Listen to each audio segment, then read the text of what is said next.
So the first film and the last film I saw from 2012 both dealt with Navy SEALs. Guess which one was better? How's it going, everybody? Welcome to the film review, episode number 111. I want to wish you all a happy new year, and the film I'm going to be reviewing for you guys today is Zero Dark 30.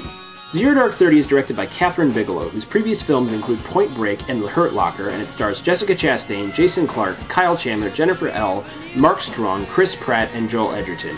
Now, the film focuses on the 10-year manhunt to find and kill Osama bin Laden and the various setbacks and progress that went into that. Zero Dark 30 is the latest film from director Kathryn Bigelow, and it's pretty much gotten rave reviews across the board, as well as several Critics' Awards for Best Picture. And the film, needless to say, lives up to that hype, because it is an absolutely fantastic film. The performances from the cast are nothing short of exceptional. Jessica Chastain gives a phenomenal performance as the head CIA operative, Maya. She brings a very strong sense of authority and passion to the part that makes her riveting to watch, while also balancing that with moments of emotion that endear her to the audience. This is quite possibly the best female performance I've seen all year, and is Oscar-worthy without a doubt. The rest of the cast brings their A-game as well, with strong work from the likes of Jason Clarke, Kyle Chandler, Mark Strong, and even smaller parts like James Gandolfini, Joel Edgerton, and Chris Pratt. The direction by Kathryn Bigelow in this film is simply stunning. The way she paces the film is perfect. Even though it's a 2-hour, 40-minute long film, it's never dull for a second, and yet you feel the years of frustration mounting over finding this elusive target.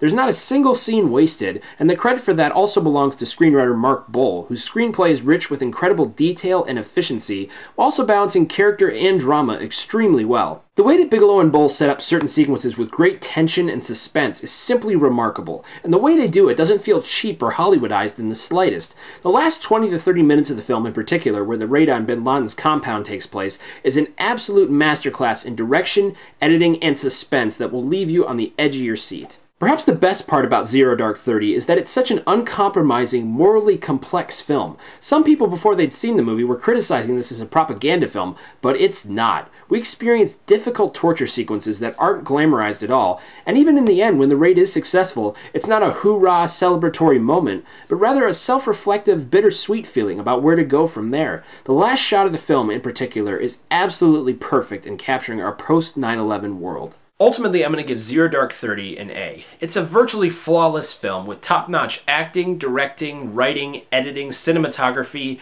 and story. Quite simply, it's a masterpiece of filmmaking, and it is quite possibly the best film of 2012. Check this one out when it hits theaters nationwide this Friday.